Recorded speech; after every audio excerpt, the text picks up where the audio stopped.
Hello and welcome to LinkedIn Heroes. I'm here in Perth and I've got somebody joining me on the other side of the country today, Chris Bates, who is a financial advisor and mortgage broker with Wealthful. How are you doing today, Chris?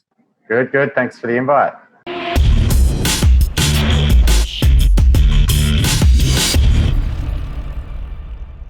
Could you mind just giving us a quick background on, what you do and how you got started?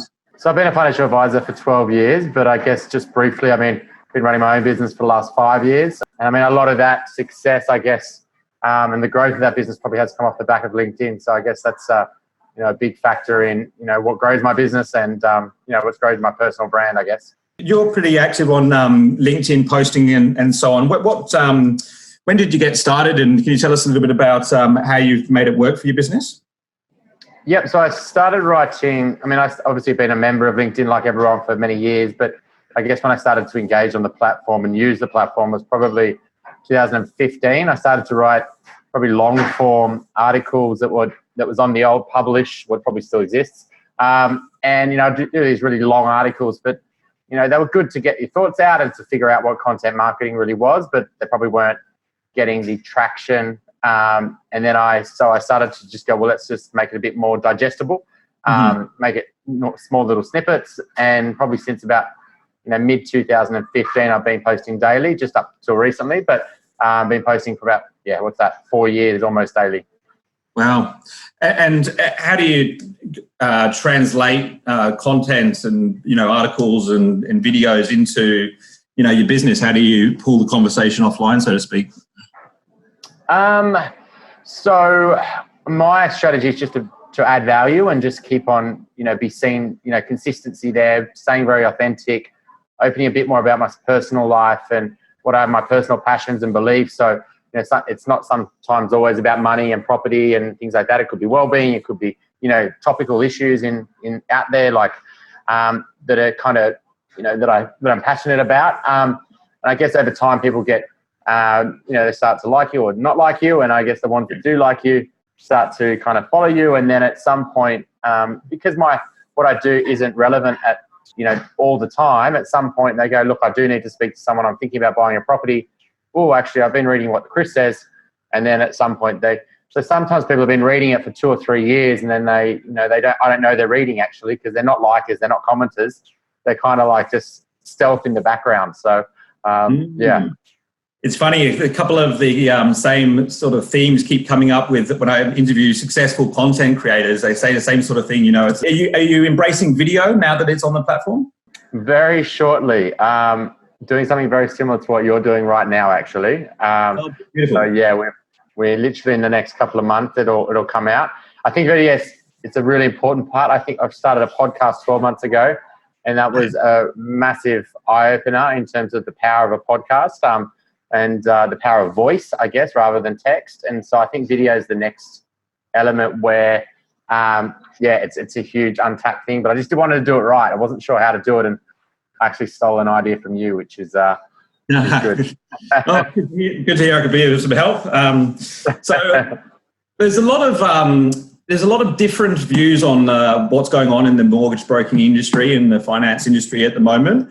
What's your take on all of the changes that are going on, and do you think it's a good thing or a bad thing, or neither? What's your view on it? Yeah, it's good. Even today there's a huge court case going on with ASIC and Westpac, which is all around the most important element, which is responsible lending. So it's very important that when people are borrowing money, that they're borrowing it, and it's right for them and their future. And I think there needs to be higher standards around that, which are all coming in, and it's all, good things to lift the standards of lending, because it's, if someone's in too much debt or they, take it and they use that to buy poor assets and, it can really destroy lives. And that's, something I'm really passionate about. So I'm really happy with that. I think there's lots of changes potentially to the way mortgage brokers are remunerated and the way they're paid. And I think the Royal Commission was highlighted that, but a lot of the small kind of conflicts are all kind of getting removed, which is great. But fundamentally, brokers have kind of won the society and the market's trust, and they're growing their market share every year. And I guess they're not going to go anywhere. And that's even though the banks don't really like mortgage brokers, because we bring more competition to the smaller lenders. Yeah, sure. I was expecting you to say something like that and have a positive view on it. I think when you've got the add value mentality, you can always adapt to any situation to be able to provide, the value. I guess I think it's sometimes, people can have a negative connotation to change when they're thinking in the taking mindset rather than in the giving mindset. So you're definitely at the forefront of what's going on in the industry and the changes with technology as well. Just talking about the business, I guess, moving away from LinkedIn. Since you got into business, has there been any challenges that stood out that you've had to overcome that maybe you can share with us? Yeah, so I think, originally I wanted to start the business just helping young people, and that's where my heart was and my passion was. But then very early on, I started attracting a lot of older clients, and it was just dragged me in the wrong direction. And I think it took my ship off course, I guess, very early on in the business. When I realized that, and I stopped working with older clients and I went back to what I was passionate about, that was a really big moment, and that kind of niched, and then I could kind of set the sail, I guess. The next challenge I probably had is once I got through the first 2 years and I started to grow a bit of a trust and a personal brand out there, and people would refer to me, it was then kind of growing and hiring, and I had a few stop starts there. And I guess working with the perfect client was sometimes it was only so many hours in a day, and so hiring was the next big challenge, which we've solved. And now I guess it's really just really refining our process and really just working with who we want to work with, and it's good fun. So I think that's the key with business, is you've got to enjoy it. And I think that's where, that's why we just really want to work with who we want to work with. Yeah, brilliant. So it sounds like, when you got to the point where you're actually having to say no to some people because they're not a good fit, that you started to see some positive results in your business. Yeah, brilliant.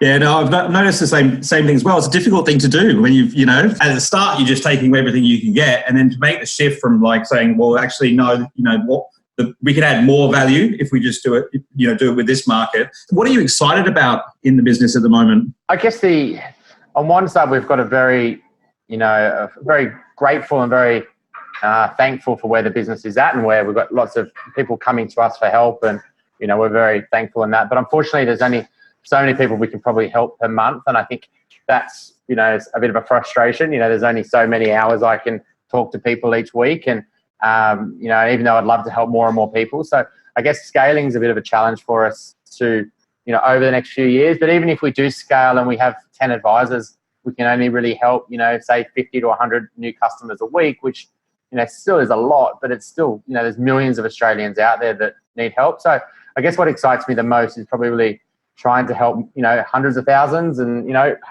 tens of thousands of people. And so that's really where, hopefully in the next few years, I can build things and, frameworks and books and courses, and to be able to help, a lot more people, cost efficiently as well for them. So that's pretty exciting, because the technology is all there to allow you to do these things nowadays. And, with things like social, you can actually build an audience and you can provide something highly valuable. So, and you're focused, you were saying, on the younger market, like first home buyers, is it, or? I love helping first home buyers. I was only this morning, I was, helping, just because it's so important. It's actually probably one of the most important financial decisions they'll make in their life.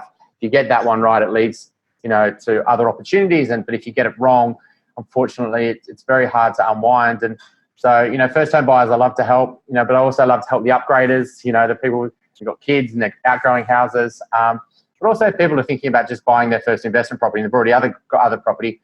I really love helping, because, if you do it right the first time, you never really have to sell it. And, you can just hold it for 30, 40 years and you get all the rewards, one day. So, it's all about just helping, people do it right, I guess, and keep them away from the bad guys. If you could be a superhero, who would you choose and why? Probably someone who doesn't exist, and it's just out there protecting the animals in this world, to be honest. It's that's where I guess my passion is. And I think the poaching in Africa, or whether it's, in the seas and things like that, some superheroes just out there defending wildlife. Drop us a comment below. Let us know what you thought of the interview, and we'll see you next week on LinkedIn Heroes. Thanks for joining us. Thank you. Cheers.